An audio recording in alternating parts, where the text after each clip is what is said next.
Welcome. So great to speak to you. So let me introduce you to Maria. So Maria, she's based in London, like us. And Alessia, she's based in Italy.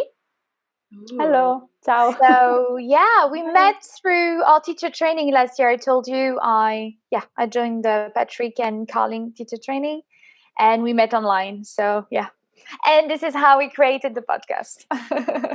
That's so modern, isn't it? That's just telling us. Exactly. I've made so many friends. Actually, it sounds really sad, but I've made so many friends through Instagram. Like people, like girls normally like gassing each other up, like, "Oh, I love this," and I'm like, "Let's go for a coffee." Why not? Exactly. Yeah, The definitely. new way, isn't it? Yeah.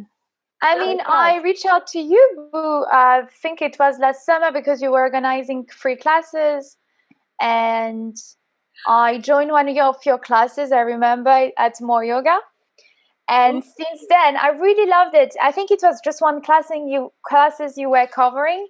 I remember. Yeah. And I probably don't remember what you were teaching that time, but I really like your personality, and you were very approachable. So I was like, oh, I felt comfortable talking to you, you know? And it's not the case for every teacher, to be honest. Not everyone. I can use that as a reference now to try and get jobs. I think I'm a bit marmitey. I think some people are like, we instantly like, yes, we get along. And then other people are a bit like, who is this girl? She's so in my face. I try to not be in people's face, but I know I am chatty. Yeah, I love to chat too. I mean, we all love to chat. That's why we have this podcast. We love to meet new people and chat, and we have something in common, that is yoga. And I think it's a great community of really nice people, great people. So yeah. You know, it's funny because I think often, or this is probably just because I'm like in tune to this, I hear people talk about yoga like, oh, yoga, you know. I mean, I am going to say it, we're a bunch of white girls right now, but people always say that in a really derogatory way. And okay, I understand. But I also think, yeah, but it's a really nice space. Like, no one is horrible other than like the marketing of yoga. The actual yoga is lovely. Yeah. Yeah, thank you for having me on. Great. So yeah, for our listeners, yes, let me introduce you. So you, Boo, your real name, can I say it? Yeah. Philippa Karsawick, right? So you decide, it's beautiful. I love Boo. So yeah, Boo, so you are a yoga teacher for a number of years now, and you have co-founded Women Who Self-Care. I think it was last year, right? Yeah, so it was during the pandemic. I'll go into I've been teaching for almost 4 years now. I've been practicing for a really long time. And I worked it out the other day. It was over 10 years, but it wasn't consistent. Only in the past, like, since university. So I guess for 5, 6, 7. Oh, maybe I'm practicing yoga longer then. I guess it was consistent for 6 years. And that's when I really started doing it for my mental health. And so Women Who Self-Care, in short, because we're slightly pivoting our business model, is basically a social impact multifunctional company that's encouraging women to look after themselves through self-care. So self-care can be things like making sure you look after your hygiene and things, often like bubble bath, face masks, but also things like self-care is using a condom when you have sex with somebody you don't know. Self-care is getting tested and things. It's just encouraging women, but everyone ultimately will move to put their health before anything else. So this started in the pandemic because statistically, I can't remember the exact figures off my head now, but it's something like men do 12 hours of unpaid work at home. So I'm talking looking after elderly parents, children, housework kind of stuff. And women do 25 hours, and that was pre-COVID. So we often hear like, yeah, women do yoga, women do all of this, and just statistically it doesn't match up. And often, you know, I will go into this, but I will just finish on this. But statistically, we've gained so much as women. We can work, we have our rights, we have all of these things. I mean, it's not perfect, obviously, but it seems as though we've added a branch and a branch and a branch without taking anything else. So women are often encouraged to, somehow look after the children. We're crazy women about beauty because this society tells us to look after all that we had, and then also have a job and also go to the gym and things. And so it's trying to encourage the idea of, try and promote the idea of self-care and wellness as a whole round thing. So you can book into not just holistic approach, right? It's not only like the external self-care, right? So like go to a pottery class or a book class as well, and every time basically if you book a thing through our company or you buy a self-care product from our company, profits go towards women who are living in poverty, basically living below the poverty line, to help them go to yoga classes, because yoga classes in London are like 18 quid a pop, which is insane, and not accessible to men or people. So it's just about filling that gap so that everyone can look after themselves. And to round this up, it might seem like, oh come on, does everyone want to do yoga or everyone want to go on a like running club? But the reality is, prevention is better than cure. If you have a healthy society, you're less likely to go to doctors for XYZ. And so hopefully we've had a really good response. We can help lots of people look after themselves. And yeah, because I've never seen any other platform such like. I mean, this is very different than other booking app, because what do we know? Treatwell, where you can book something like just for nail or hairdresser, those kind of things. But this is definitely more than that. And I haven't seen if everything is live yet. No, still being developed. Yeah, so we are similar to ClassPass in the sort of, you can book things, but I guess if it's at a USB, it's like the way that our profits are used. And also we're slightly pivoting it whether we actually have our own space that you book into. So it's more community based, because at the moment we're trying to think how you can make community rather than go everywhere, because when you haven't got a center to come to, as we all know with yoga, sometimes it's hard to make friends. So we're kind of thinking, do we have other things you book into, or is just we have a studio at the moment where it's yoga and things? But our shop is launching in 2 months, so that's exciting. And everything else, just keep in touch with us. Yeah, of course. Looks amazing. And in the meantime, you're also running a podcast, right? With special woman, special guest you're having. Yeah, so that started kind of started the whole company off, because I just met so many awesome women. And I think really it stemmed from, because Anna was my first one. She's a triathlete, and I grew up in a outdoorsy family, and everyone who worked there, everyone who sort of I lived with and was surrounded around, were doing amazing things. So I knew women doing really cool things, but in the media I only heard of these travelers and explorers like Bruce Parry, really cool people like that, Bear Grylls. These are names we all know. But I was like, where are these cool women where they're living without that sort of fear of like, oh, I need to have a baby, I need to get married, and just living for them. So that's why I started it, because I just wanted to, just listen to myself, but also for myself, but also just to project to the world, like, look at these cool women, like, look what they're doing. You don't have to just do XYZ, you don't have to exercise to lose weight. You can exercise to be like super strong and a winner. So yeah, definitely. Yeah, it's called Women Who Self-Care. It's under the same branch now. It's part of the company. Yeah. But I don't remember if you told me, but were you working an office job before, in the meantime of being a yoga teacher before the pandemic? Or after I graduated university, I went straight. I don't know if it was luck, or I'm just I'm very up and down. I'm either very proactive, and if I say, right, I'm going to get that, I just do it until I get something. Right. Or which is nice. But then the flip side of that is, if I'm not really passionate about it, I'm like, meh, and I don't have any energy to do anything. With job hunting, I guess, with university, it was like, finish uni and just, I guess I started looking for jobs in December. So when I left, I immediately went into a job in marketing. It was so soulless. I'm sure not all jobs are like this. And the people I actually worked with were lovely, but I couldn't stand, I just couldn't connect. Like, I wanted to be, you know, how are you? You know, these are nice little conversations, but they weren't deep. Like, I wanted to be like, what's your sister's boyfriend's aunt's problems at the moment? Like, I want that like connection. So with that, after 3 months, worked at a health food shop to save money to be a yoga teacher, and then just became a yoga teacher. Wow, amazing. Did you start working full-time as a yoga teacher straight away, or? I was lucky, because I was living with my parents, so I didn't have to pay rent or food.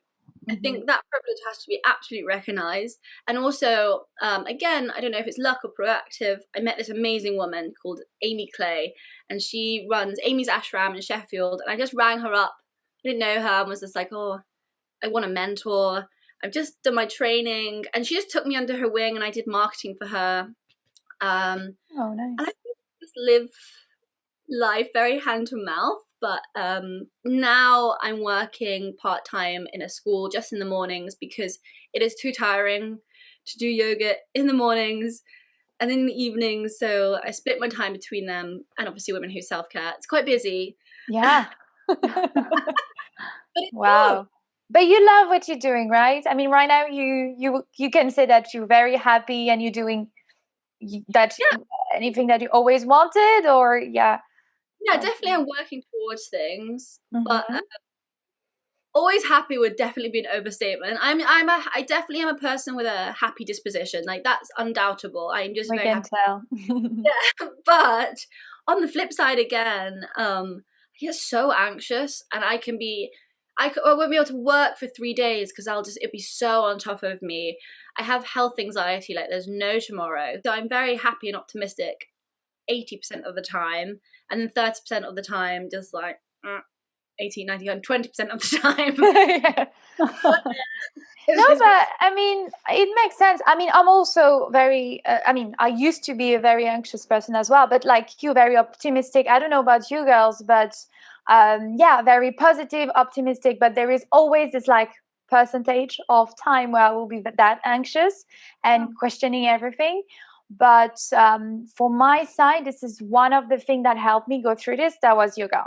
So that was my cure. I mean, I'm still, I didn't tell you, but I'm pregnant right now. So I'm just 4 months pregnant. And it's just crazy that all this anxiety, came back.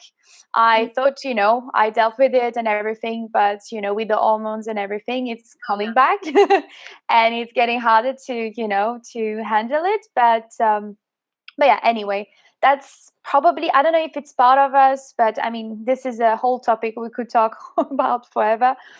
But we're working with it. We're learning to live with it. And and I think for my personal side, yoga has been, great help. I'm interested what you girls, you do, like, are you in an office too? I wonder what yoga and office work goes like. What do you all do? Well, we work full time and we practice yoga and teach yoga on the side. But yeah, feel free to answer, Marianne.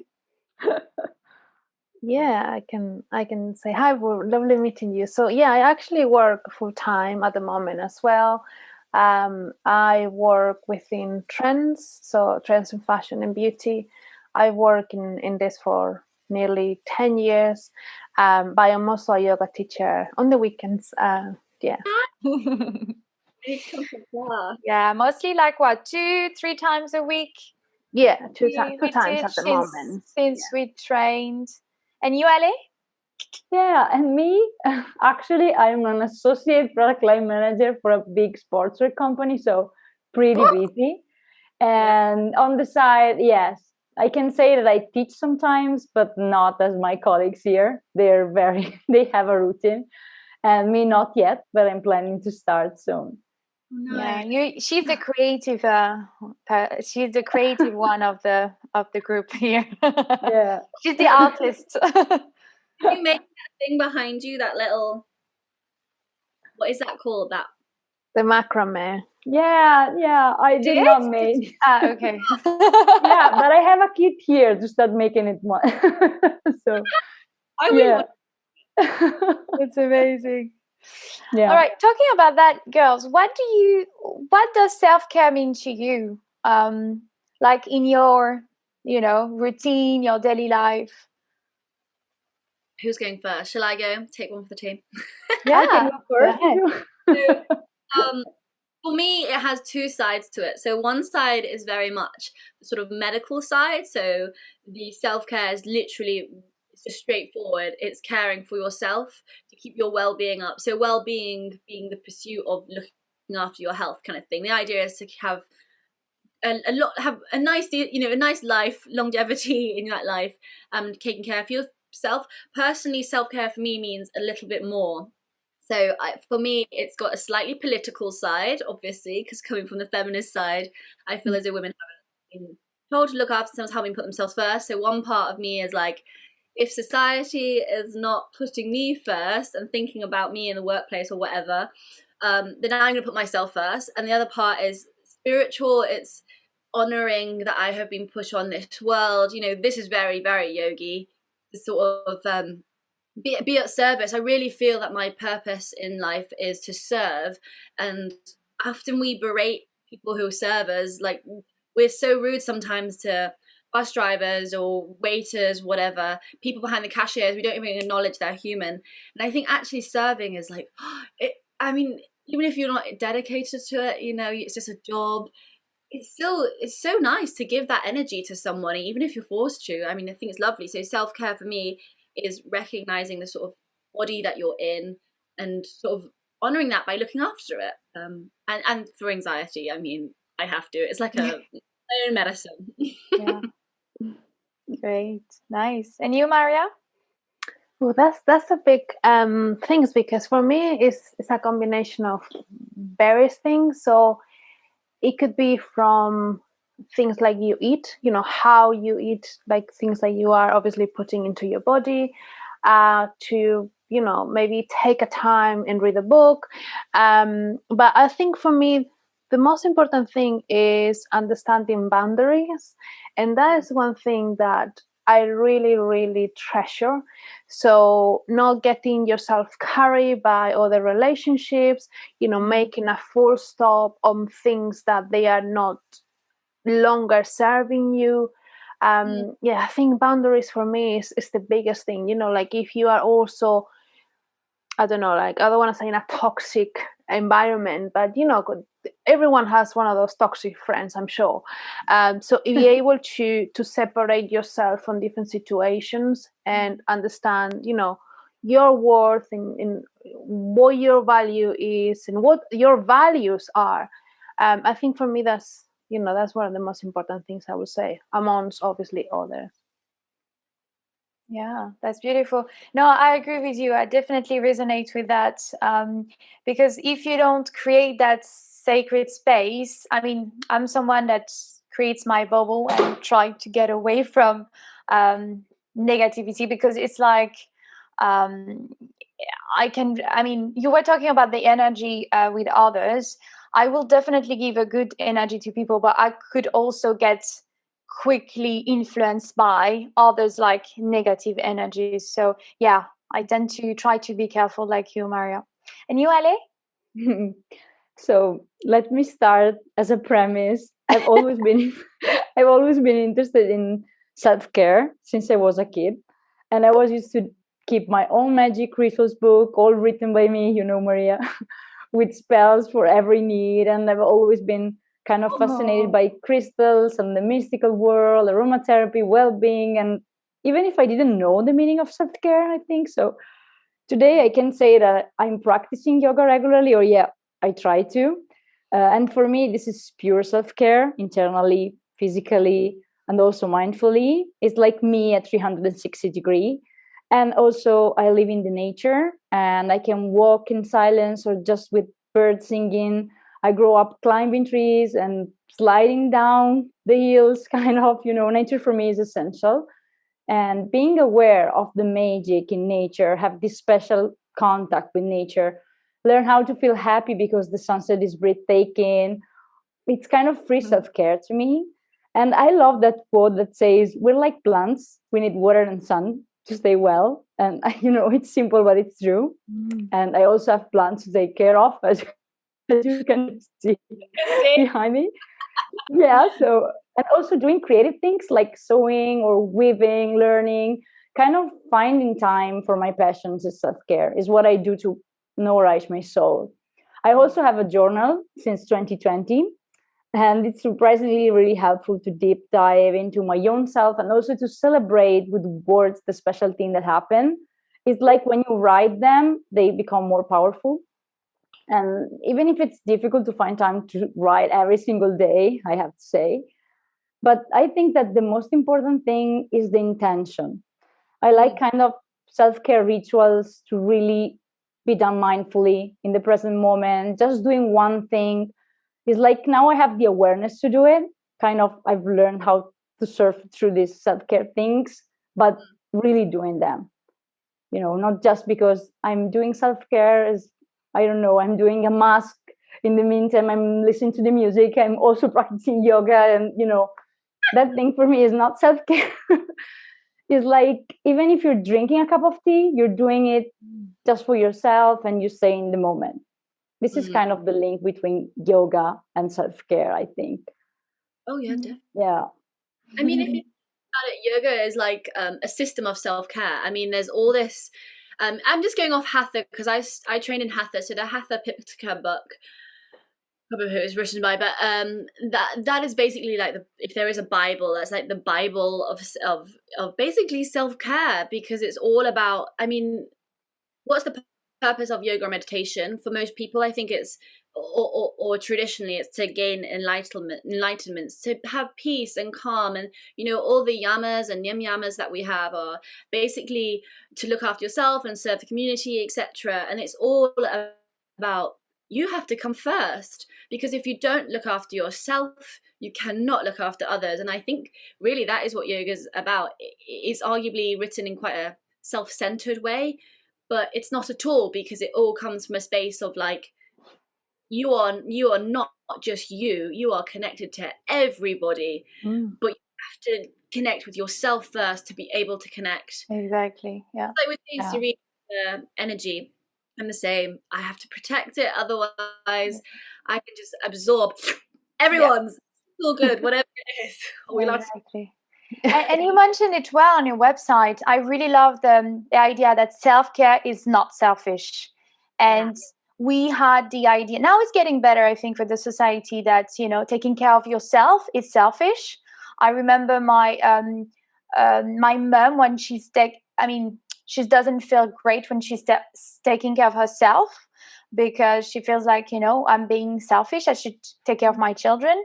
Those kind of things, I think nowadays, I think in the society is getting better, because we understand the notion that we have to nourish ourselves, to take care of ourselves, to serve others better, right? And to be the best version of ourselves. So I think it's definitely really important. But it depends how we grew up, because sometimes you will feel like, okay, I need to do everything before coming to me, right? Or I need to be doing certain things to be able to communicate with others and so on. So I wanted to ask you, were you always taking care of yourself, like from a young age, or was it something that you've learned or something that evolved through the years? I think I'm very lucky. It's a really good question, because I think I often think about this, because I was very lucky. I had very good parents, and I was always connected to nature because they went off climbing. I said I was outdoorsy, so I always had time to just be by myself. So that in itself, just playing imaginary games with my sister, myself, my friends, that in myself, you sort of learn to look after yourself in a very practical way. So if mum and dad are up a crag, is what it's called, and they're climbing, I know that mum has got me snacks, and when I'm hungry, I go get my food and things. So it's very basic self-care. But I think I learned to not look after myself, because I remember I was a really thin child and teenager. Like, I was really thin. And I remember in the changing rooms being called, like, I mean, it's like I was never really picked on ever, but you know how sometimes teenage girls can like say some shit, and you're just like, oh God, it really gets to you. And they were saying about this commenting on my body, and I remember actually because then they were like grabbing their tummies and being like, oh, I hate this, and I remember thinking, I don't hate anything, what can I hate? And honestly, for a full year I do remember thinking like, what can I hate, that then turned into way more things, and then I started neglecting myself. And I think I'm not alone in that. I think I'll probably mirror so many girls' experiences, and that I definitely had disordered eating. Unfortunately, I had a blip, let's say, that was quite long with bulimia, and the whole like I didn't do it through purging that much, but through like in university and just before university I'd live off like 300 calories. I don't know how I did it. I would no way be able to do it, and just exercising, and my weight would go like, you know, people would notice, like my friends would like sort of joke like, oh, one week you're like really thin, and then next you look a bit more like, you know, like bit bigger, like trying to be nice, but also like, what are they commenting on? And that's where yoga came in. So I'll finish this rant off where actually with my job, this was a really pivotal moment when I left university and I went into that job. I was so anxious, and I was starting to slip back in, because whenever I was stressed, I'd slip back into like massive control of diet, and it would just waste so much time. And then I literally had a moment. My boss, Kutsia, was just, I don't know, she's one of those people that, you know, when you meet them and you're immediately attracted to them, like their energy is amazing. And she was so funny, she was so self-assured, and I thought, I want to be like that. And I thought, if I stay in an office job and don't fully, like you, Serene, and like you, Alyssa, put all your mental focus on one thing, looking after myself, I'm not going to recover like properly. I will just always be in this circle of abusing myself, really. And that's why I quit, to become the intention wasn't really to become a yoga teacher. It was to quit to work in a health food shop and just chill out. So I definitely came from a space of normality to deep self-loathing, horribleness. And it's such a huge thing to say, but yoga definitely saved me, because it's like when shit hits the fan, it's just a mat, but I know that is a skill in my tool belt, that I can just get on that mat and I'll be okay. And to breathe, I mean, that's just so simple, isn't it? Breathing, yeah, I agree. Yeah. No, but it's crazy that what you're sharing. I feel like we have lots of common. I had the same also experiences with eating disorders and everything. So self-care from my side was not always there. But I mean, the strange thing, like you were saying, I love what you said about yoga saves you, and I think it kind of bring me back to love myself more, you know, or have this notion of, okay, I exist, I can take the place I need and I want to in this world, and I can love myself so I can be the best version of myself with others. And right now, I think a lot of people don't really take care of themselves because they probably are lacking this self-love. And I have a lot of examples in my family. I mean, I will take the example of my sister, for instance. She always tell me like she seems very confident and everything, but she's lacking this self-love, right? So she will always take care of her external self, right? How she looks, how she behaves, how she communicates, but she will never take care of her inner self. And I'm the opposite comparing to her. I'm not really, really taking care of my nails, or, or maybe not having a massage. I won't really think I deserve the extra, care like this. But otherwise, I remember spending a lot of time inquiring myself and, trying to be the best version of myself, because I know then I can, be good with others and live happy. So yeah, just to mention that. What do you think, Maria? I just wanted to say something from what Boo was saying before, and I was in a course the other day, and some of the kind of sentences that they came out is that everyone who does yoga is on a healing journey. And I thought that was so powerful. It doesn't matter what you are healing from, it's your own journey, it's your own, as you said, it could be one or the other. But I think at the end of the day, we all found in yoga something, and I think that something is that connection to who we really are. Yeah. And this also kind of reminds me a little bit of, and I think we also mentioned, I think it was just in another episode that we talk about the layers of an onion, right? So you start peeling those layers, and at the end, in the middle, what you really have is yourself. And I think that also relates very nicely to self-care, because you have all those layers that you can self-care and take care of whatever layer it is. But I think the most important layer that you need to take care of is the deepest one, and just exactly what you were saying, like, for example, I do remember that, I think I mentioned this as well in a couple of episodes ago, that I did have like a period where I didn't practice yoga for maybe like 9 months or maybe like a year. And I did kind of lost a sense of touch with myself, really. There was no a reason, there was no, nothing negative happening. And I do see that a lot as well with some of my closest friends. Some of them, they just, as you said, like they just cruise through life. They just do things. They just try to have an appearance without really, really digging into what makes me special, how I feel today.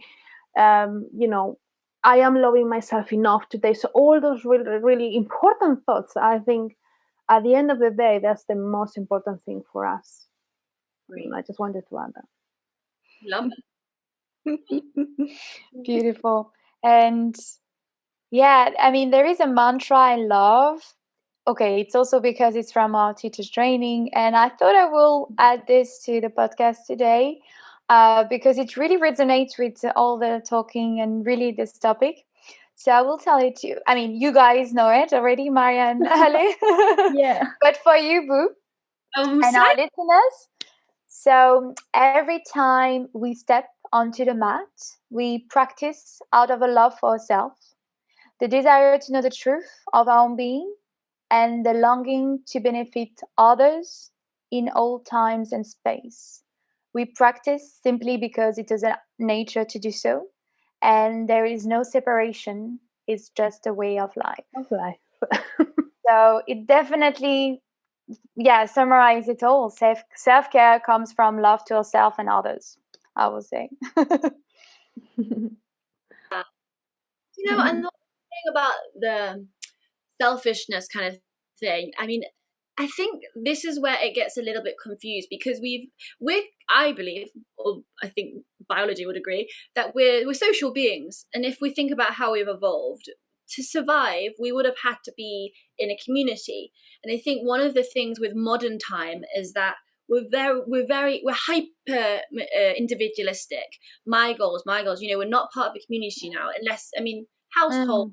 That's why we gravitate towards clubs, etc., because it's a sense of belonging. And I think potentially this is why a lot of sort of identity politics is going on at the moment, because we're all a little bit like, well, where do I belong? And I think that's where yoga fills that space, because it's like, yes, externally belong to community, but also you belong here. Like, to find comfort in your body is maybe a lifelong journey. I don't know if it is. I already feel quite comfortable, but to really be comfortable. But I think that's where the whole selfishness comes from. That sort of, you're going in and you only have your blinkers on. It's just not the case. One doesn't negate the other. The two can coexist. And that, as you said, you practice yoga for yourself, but it's in the end, it depends what yoga you practice, but it's just not just for yourself, is it? Well, for some people it might be. Yeah, I agree. But yeah, it's it's another topic, I know, but now I start to think, because I'm going to be I'm a future mom, right? I'm going to think about, and with all the moms I know around me, and your mom, or I think your sister, right, is a mom, right? You have a niece, right? Boo. Yeah, I have two. I have one that is like, December, January, February, March, April. Yeah, she's 5 months old. The other one, God, I'm terrible at maths. 5 months old. Then the other one is like 2 something. She is one. But I love them. But carry on what you're saying. No, it's great. No, I just realized, will I keep taking care of myself the same? Probably not the same way, but I hear a lot of moms, or new moms at least, saying, for the first 10 years of their life, all they're going to take care of, everything that's going to matter is their children, right? And it always comes first. Okay, I agree with that, but still, you still need to be, exactly, you still need to be taking care of yourself to be great with your child, right? So this is something new that I'm trying to get around it, because in the society, this is not what we expected to do. We expected to care more for your child than for yourself. If just to touch on that, because over lockdown, I'm sat on my bed and I've got such a cramp. Over lockdown, I helped out with my niece, because at the time my sister was definitely 2 COVID babies essentially. Well, Tassie wasn't massively. Oh wow! My sister was heavily pregnant and had the worst pregnancy ever. I mean, she was just so sick all the time, and her husband Freddie is like, I don't know where this man comes from. I don't know if he is human or like an angel. Like, he is. Oh my God. He's so clever. He's so happy. He's just so nice. And just, anyway. So he helped out my sisters so much. And what they do is a very equal kind of sharing of the work, and just recognizing what one person can do, one person can't do. But for them, their self-care, they're exceptionally academic, is making sure that they read at night. So it might not be yoga for everyone, but they, even if it's only 10 minutes or 5, when you first have the baby, I mean, it's going to be insane, but they do things like, Freddie, he works like 16-hour days. It's insane. And then we'll look after the children kind of thing as well. But they make sure, okay, 5 minutes of yoga when the girls are in bed, and then I'm going to go to sleep. Even if he's working till midnight, he'll finish midnight. Yeah, it's awful. Do yoga for like 10 minutes. And my sister, is the same. Like, if she's breastfeeding, she'll be like, okay, I'm going to be with my baby when I breastfeed. But then magical things like the LV breast pump. All these new technologies that allow you to just, like, now she can just put something in her bra and it's like, I heard about this. That's crazy, right? But like, she'll be walking around, you can't even hear it, and then we'll be at the dinner table eating, and like herself enabled, she can sit with the family and eat, because while she's doing that, she's not plugged in, but she has a machine that you just hear a little zzz, and that's the only way you'd know. So on that, I think it's just, you have to make an effort. And I have to say one last thing. So I was listening, I think it was on Radio 4. He's a British, like, Indian man. He's a doctor. He's really famous. He's amazing. Chatterjee. He wrote like I have to get it on my phone. I'm sure it's the mindfulness book. I think it's Chatterjee. Yeah, Reagan Chatterjee. He's the guy with the blue eyes. I'm going to show you that guy. I don't know. Yeah, he's so gorgeous. Okay, Chatterjee. Okay, there, that book. Yeah. No. So feel good. Anyway, so his whole thing is about making routines and things, and like, when people say, I get up at 5 a.m, I do yoga, I do this, when you have a child, it's like laughable, because they get up at like 4 or 5 and like you're just on. And this one woman said, apparently there's 5 things that you can do, but rather than being like 20 minutes for that, 20 minutes for that, she does 1 minute breathing, 1 minute yoga, 1 minute reading, 1 minute something, and 1 minute something. So she has 5 minutes of self-care, but she does it. 5 different things. Yeah, 5 different things. you've just got to make the time. Anyone can do 5 minutes. Yeah, of course. What are you most nervous about, Serene, do you think? Or what are you most excited about with baby?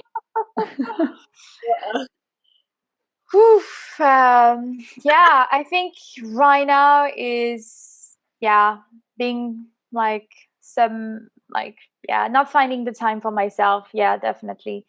It's just normal because I'm turning 30 this year, and the last 30 years it just been only made by me and my girlfriend. Yeah, and now it's been 6 years that I really take good care of myself, and I feel good. Like you were saying, I today feel comfortable in my own body and mind. So so it should be fine. So I'm pretty confident, but I know it's gonna take me probably like every month, a few months before I can come back to a routine of, but we'll see how it goes. But I need to have the trust in myself, and we'll be okay with this and the changes, and I will adapt. Yeah, I mean, I think, Serene, you will do great, and I am sure you will find the time. And if not, it's gonna be a more special time, a more bonding time. Yeah. You will I think what I'm scared the most is like you, Boo, the anxiety part of me, and right now it's playing with me a lot, and it is scary. It is scary because I think this week, for instance, I had my first panic attack, and I didn't have one for 3 years. So pregnancy is is playing with you a lot. So, do you know, I think it's funny because everyone's like, you're glowing when you're pregnant. It's so, and you're thinking you're pregnant, but you're thinking like, oh my god, I feel so sick, or like, oh. So I don't know, there's a lot of pressure for us as well to look after yourself sometimes, and I really don't want to feed into that. And I think when you said, you're a bit, will you have time, like that's an anxiety. It's a legit anxiety because now it's helped you looking after yourself so much, hasn't it, from now, that the idea of without it is like, exactly. will I be able to survive? But of course you will, because as life experience shows you just sort of but it adapting, change is hard, but I mean, it's exciting, Serene, I have to say. Like, it's very exciting, of course, a new chapter of a life. I feel I've been annoying people about this because it's still very new, so I talk a lot about it. I love it. I bring it to every podcast now. Sorry, guys. So to wrap up the episode, I would like each of you, maybe to share one word of wisdom, something that can help us, our listeners, to take an action towards self-care, something that can help them, maybe. I'm gonna be first. So I think this is one thing that I heard. It's not really, it was just this woman, I think it was a woman on a TV program. She was like one of those classic, like, sassy women who's like a boss bitch kind of person. And she was like, look, I know what I bring to the table. And I was just like, yeah, like having that, just like, if you think, I feel shit today, when I say that phrase to myself, look, Boo, I know what I bring to the table. Like, I'm currently in dating stage, so of like things. So sometimes if I internalize, if someone doesn't like me back or something, I'm like, oh, and then I'm like, no, I know what I bring to the table. And I think with regards to self-care is know what you bring to the table, know what you offer in life, know what's good, and then enable yourself to do that by going to bed on time, doing yoga, exercising, eating well. Oh, I love it. I remember that. Yeah. You, Ale? Yeah, so I will try to, not to speak that long as you can expect me to do it. Oh, don't worry. But yeah, I'm that kind of person that is always doing a lot of things, and I have a lot of interests, and this is me and I love it. But sometimes I forget and I need to slow down and to focus on one thing at a time. And I was gonna say that. Yeah, really. And I mean, I was used to force myself to be multitasking, and I was overworking, and this was making me feel running towards my objectives in life. So I was really happy doing it, working kind of 10 hours a day, no time for anything else. I was focusing on kind of my own development, forgetting to take care of myself as a human, to kind of slow down, to enjoy little things in life. Because for the society we're living, is like the more you do, the more successful you are at work, but also on your personal. And I was really, really into this mindset some years ago. And I was influenced from this so much. And I thought that, I mean, I was doing self-care my own way, sometimes for a few minutes, but it was just an illusion. And I think that casually finding yoga and then the time for it had an incredible influence on this inner process. And probably also thanks to the fact that I'm 30s or over. But yeah, my passion for yoga came while I was reading books from Thich Nhat Hanh. I don't know if this is the correct pronunciation, but he's a Vietnamese monk. And these books are really great and meaningful. And I mean, I wanted to suggest this to our listeners because, I mean, I was trying to follow his beautiful words to kind of walk mindfully, eat mindfully, or try to slow down simple everyday rituals, like I was saying before, drinking a hot tea, without doing anything else and without kind of rushing towards the future. And I realized that I can't be happy overworking anymore. I mean, I still can do it, but it's not the best way I have to take care of myself. I mean, I really want to take care of myself as a human who is not made of iron and who can be fragile, because I wasn't accepting this. Before finding yoga, I was like really hard on myself, especially working, but because I was identifying work with myself, like, you know, just one thing. So switching point of view really shocked me. And I mean, accepting we're not magic superheroes, then we can do anything we want.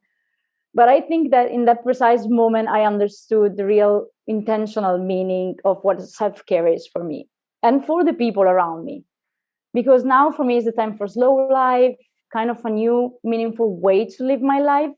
And I think that self-care really led me to think that the most precious thing I have is time. And this is what I think, I don't know, I think that we always forget to care about ourselves and our health and well-being. And if we respect our timing as a human bodies and mind and not as machine or robots, the relationship with others would benefit a lot. So I think it's like, if I'm happy, relaxed, I teach my classes with this mindset, this can be contagious, right? I used the right word for 2021 to be honest. But yeah, I think this is what I would like to teach to my students. So yeah, that's it. I talked a lot, sorry. But it's beautiful, Ale, yeah.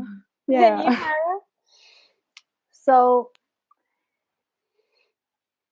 I think what I would like to kind of highlight is, when in doubt, if you, or whoever is listening, I hope that's helpful, but like if you ever feel stressed or anxious, I would recommend to stop and come back to your breath. Coming back to your breath is so, so powerful. Like, breath is, again, I think we already talked about this. A breath is the first thing that you do when you're born and the last thing that you do when you depart. Yeah. So coming back to your breath, I think, is such a powerful tool that we have within us. So, you know, even if it's taking 5 minutes, as you were saying, Boo, a day, just to sit down, close your eyes, and just do nothing, but just listen to your breath, or just bring your awareness to your breath. I think that those 5 minutes are going to change the rest of your day, probably the rest of your week. At least that works for me. Totally. I was about to say, you don't need to do anything to self-care. You can just be, right? Yeah. And I think as a future as a future mom, I'm just going to be sitting and breastfeeding probably and just be. And it's probably going to be those moments where, or just holding my dog. And sometimes I'm just stuck with my dog on top of me and I cannot do anything. And I take this time, like you were saying, Maria, just to breathe and to be present. And this is simple, right? And yeah, we can just feel good, like looking at the trees out there and the nature, and just reconnect and feel good. Let's have one thing, because this has inspired me again. So lovely. If you think, all of us, what if this the first thing that comes to mind when there's not the last time you're happy, but what brings you so much joy? It's often like that first cup of tea. It's often like just hugging that certain person. It's those tiny things, and if you can really focus on that, the power of that. Like sometimes just doing a up in your first yoga practice, it's like sunshine, for example. Like imagine if tomorrow is gonna be like bright and 25 degrees in London, Yeah. Hands down. Waiting like for London that, right now. I will love the sun as well. Oh, beautiful. Oh, wow. That was a lovely chat, ladies. I mean, we could go on forever. I mean, there is so much we can chat about, especially with this topic. So thank you very much, Philippa, for this. By the way, I'm just going to go and connect. Are you all in London? Yes. Yeah. We should definitely go for a drink. Yeah, let's go. No, Ale, she's but she will come. Yeah, we should definitely go for a drink. Oh yeah, now we can. Wow. We can. Inside and outside. So yeah, let's do it. Amazing. Ali, we'll wait for you. When are you in London? Yeah. When are you in London, Ali? Yeah, I don't know when it will be possible to travel. Yeah. I still maybe need to the end of the year. Yeah. Hopefully soon. Yeah. Beautiful. So I think we can wrap up the episode now, and thank you so much. So for you, Boo, for our listeners, they can follow you, Woman Who Self-Care, on Instagram. You are also on Instagram as Organic Chic Yoga Freak. Yeah, right? Organic Yoga Freak. Yeah, beautiful. And so everyone can go to your website. You also have a nice podcast. And how often, by the way, do you host a podcast? I've recorded all of them. We've got 2 that are releasing, or 3 more. Kind of sporadic because I just have so little time. Once a month, really. Okay, like us a bit, right? Yeah, similar to us. Amazing. So thank you so much, everyone. And yes, I hope you will enjoy this episode. And don't forget to maybe subscribe. And enjoy. Bye-bye. Thank you. Thank you, Boo. Bye. Bye, guys.